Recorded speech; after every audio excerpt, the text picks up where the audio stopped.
ठीक है sir. Sir इसको एग्जांपल से दिखा दूं। सर ये क्या कह रहा है कि अगर किसी रेजिडेंट पर्सन के पास क्या है सर, कोई कैपिटल एसेट है। सर कैपिटल एसेट अभी डिफाइन कर लेंगे। ठीक है सर, वो कैपिटल एसेट फॉर एग्जांपल अगर 1 करोड़ रुपीस का है, मतलब कि 10 मिलियन का है, तो सर उस 10 मिलियन की जो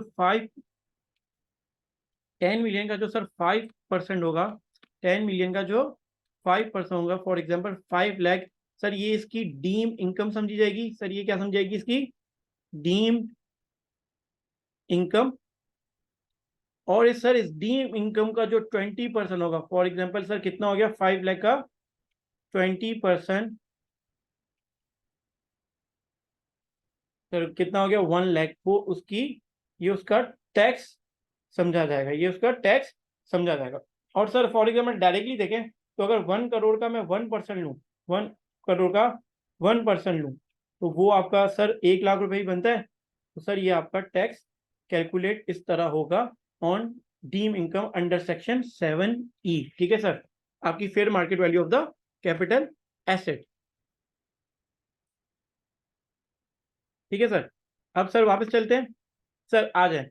सर ये हमने पढ़ लिया और मैंने आपको एग्जांपल से भी समझा। सर अब कैपिटल एसेट का मतलब क्या है, कैपिटल एसेट का मतलब क्या है? Capital asset means property of any kind. Sir capital asset की डेफिनेशन आप कैपिटल गेन के चैप्टर में देख चुके हैं, लेकिन मैं आपको वापस बताता हूँ। Capital asset means property of any kind held by a person. कोई भी प्रॉपर्टी जो कोई पर्सन हेल्ड करता हो, वेदर और not connected with the business, वो वेदर वो कनेक्टेड बिजनेस से हो but does not include, but does not. Sir 3 चीजों को बाहर कर दिया गया। नंबर 1, सर सॉरी 4 चीजों के यहाँ बाहर किया गया। Number 1, any stock in trade consumable store raw material held for the purpose of business. Sir कोई भी जो स्टॉक इन ट्रेड, जो भी इन्वेंट्री आपके बिजनेस के लिए, वो आपका कैपिटल एसेट नहीं माना जाएगा। एनी शेयर स्टॉक और सिक्योरिटी, सर कोई भी शेयर स्टॉक और सिक्योरिटी आपका कैपिटल एसेट नहीं माना जाएगा। Any property with respect person is entitled to a depreciation deduction under section 22 और amortization deduction under section 20। Sir कोई भी ऐसी प्रॉपर्टी जिसके ऊपर आपका डेप्रीसिएशन और अमोटाइजेशन कैलकुलेट होता हो अंडर सेक्शन 22 और 24, जो इनकम फ्रॉम बिजनेस में कैलकुलेट होता है, वो भी आपका कैपिटल एसेट नहीं माना जाएगा। और any movable asset not mention in clause 1, 2 और 3। और सर कोई भी ऐसा मूवेबल एसेट जो क्लॉज ऊपर 1, 2, 3 में मेंशन नहीं है, वो भी आपके कैपिटल एसेट नहीं माना जाएगा। तो सर अगर मैं इस डेफिनेशन को सम अप करूं और डेफिनेशन को सम अप करके एक लाइन में कहूं ना, तो वो कैपिटल एसेट जो आपकी इमूवेबल प्रॉपर्टी हो, जो किसी पर्सन की पर्सनल इमूवेबल प्रॉपर्टी को यहाँ पे कैपिटल एसेट कहा गया है। मतलब कि सर कोई भी पर्सनल इमूवेबल प्रॉपर्टी जो है ना, वो आपकी कैपिटल एसेट यहाँ पे लिख दी, मान गई है। सर इसको नोट कर लें कि कैपिटल एसेट ब्रैकेट में लिखें पर्सनल इमूवेबल प्रॉपर्टी, जिस बंदे की पर्सनल इमूवेबल प्रॉपर्टी है उस पर ये सेक्शन अप्लाई होगा। ठीक है सर, अब आ जाए इसी तरह कि for the purpose of tax however falling immutable property, sir कुछ falling immutable property shall stand exclude from the scope of the tax। मतलब सर कि अब हमें पहले कैपिटल एसेट ने ये बताया, कैपिटल एसेट की डेफिनेशन ने हमें ये बताया कि आपकी पर्सनल इमूवेबल प्रॉपर्टी के ऊपर ये सेक्शन अप्लाई होगा। अब कुछ तरह की इमूवेबल प्रॉपर्टी को भी यहाँ से उस कैपिटल एसेट की डेफिनेशन से एक्सक्लूड कर रहे हैं, उस इमूवेबल प्रॉपर्टीज को भी कुछ एक्सक्लूड कर रहे हैं। Sir for example one immovable property own by resident person. मतलब कि सर अगर कोई एक इमूवेबल प्रॉपर्टी हो ना, आप किसी एक रेजिडेंट पर्सन, सर एकदम से मोहम्मद अली के पास सिर्फ एक ही घर है और उस घर में वो खुद रहता है, उसका एक ही अपना घर है, तो उसके ऊपर ये सेक्शन अप्लाई नहीं होगा। ठीक है sir. Self own business premises from whether the business is carried out bye a person appearing on the tax payer on the active tax payer list at the time during the tax. Sir कोई भी ऐसा आपका self own business, मतलब कि मेरी shop है या मेरी मेरी इंडस्ट्री है या मेरा कोई बड़ी बिजनेस है, उसके ऊपर भी ये सेक्शन अप्लाई नहीं होगा अगर मैं एक्टिव टैक्स पेयर लिस्ट में हूँ।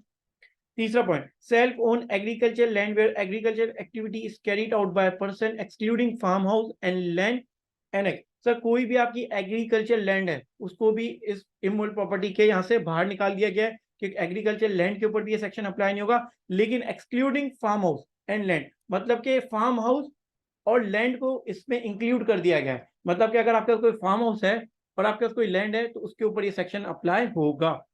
Immutable property allotted to any Shaheed dependent armed force person dependent of the person of Pakistan Armed Force Federal Bond, a war wounded person in Pakistan Army ठीक है, an ex serviceman of serving arm force. Sir जितने भी ये फौज से related लोग, शहीद वगैरह है ना, और जो फौज से रिलेटेड फैमिली है, उनके पास अगर कोई इमोल प्रॉपर्टी तो उसके ऊपर भी ये सेक्शन अप्लाई नहीं होगा। और आप समझते हैं कि ये सेक्शन अप्लाई क्यों नहीं होगा, ठीक है ना।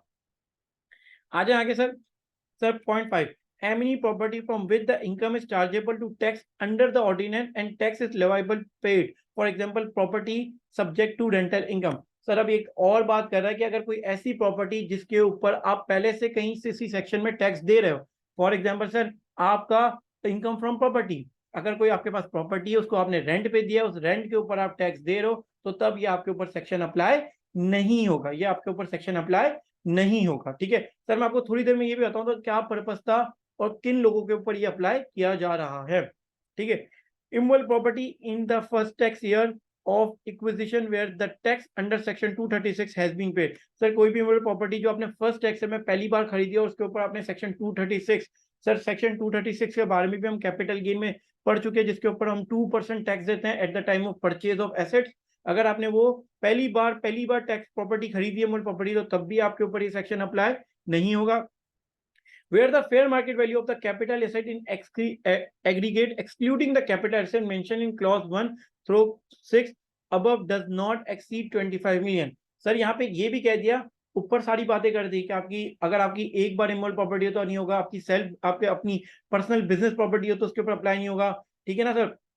एग्रीकल्चर लैंड पे अप्लाई नहीं होगा, ठीक है। अगर इमोल प्रॉपर्टी पहली बार खरीदी है अंडर सेक्शन 236 में के तहत जो टैक्स पे किया है तो अप्लाई नहीं होगा। और सर एक और बात कह दी कि अब जो इमोल प्रॉपर्टी बची है, आपकी, सर वो भी अगर 25 मिलियन से कम है, मतलब 25 मिलियन सर कितना हो गया, 2.5 करोड़ से कम है सर, 25 मिलियन 10, हाँ सर 2.5 करोड़ से कम है, तो उसके ऊपर भी कोई सेक्शन अप्लाई नहीं होगा। अगर कोई भी इमोल प्रॉपर्टी आपकी 2.5 करोड़ से कम है, मतलब कि ये सेक्शन अप्लाई होगा उन इमोल प्रॉपर्टीज के ऊपर जो 2.5 करोड़ से ज्यादा की हो, मतलब 25 मिलियन से ज्यादा की हो। Immovable property own by provincial और गवर्नमेंट और लोकल गवर्नमेंट, कोई भी इमोल प्रॉपर्टी जो ओन करता हो कौन, प्रोविंशियल गवर्नमेंट, लोकल गवर्नमेंट। और last, immovable property own by local authorities, development authorities, builders and developers of land and development construction. Sir कोई भी इमोल प्रॉपर्टी जो ओन करता हो कोई लोकल अथॉरिटी, कोई डेवलपमेंट अथॉरिटी, सर जो लोकल केएमसी वगैरह ओन करती हो, कोई development authority like Bahria town, DHA, builders and developers. Sir जो बिल्डर्स एंड डेवलपर्स होते हैं जो प्रॉपर्टीज का काम करते हैं, and land development and construction, जो लैंड और डेवलपमेंट कंस्ट्रक्शन का काम करते हैं, उनके ऊपर भी ये सेक्शन अप्लाई नहीं होगा। सर ये जितने भी पॉइंट पढ़े ना, ये हमने इनकी एक्सक्लूजन के पॉइंट पढ़े कि किन किन के ऊपर सेक्शन अप्लाई नहीं होगा। सर अब मैं आपको ये बताऊं कि सेक्शन क्यों निकाला गया और किन के ऊपर निकाला गया।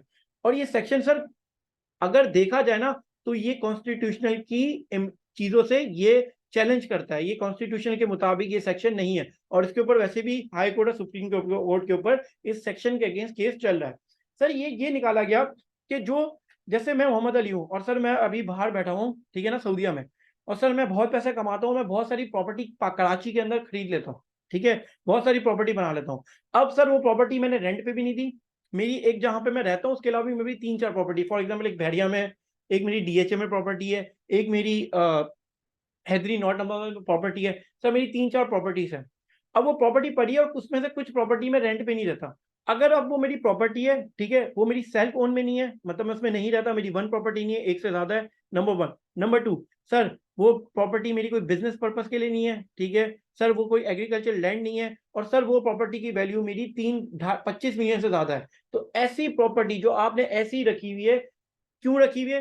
सर मोहम्मद अली ने सोचा कि प्रॉपर्टी ले लेता हूं, अभी 3 करोड़ की प्रॉपर्टी है, आगे जाके 6 करोड़ की होगी, इसको मैं बेच दूंगा। तो ऐसी लोगों की इनकम के ऊपर टैक्स कर दिया गया। तो इन्होंने क्या किया कि सर अब मोहम्मद अली की जो प्रॉपर्टी है वो 3 करोड़ की है, तो 3 करोड़ उसकी फेयर मार्केट वैल्यू, उसका 20%, सर 3 करोड़ का 5%, कितना हो जाएगा 15 लाख, और 15 लाख का 20%, सर कितना हो जाएगा 3 लाख। मतलब कि 3 करोड़ का 1%, 3 लाख रुपए क्या कर दिया गया, मोहम्मद अली की प्रॉपर्टी पे टैक्स कर दिया गया।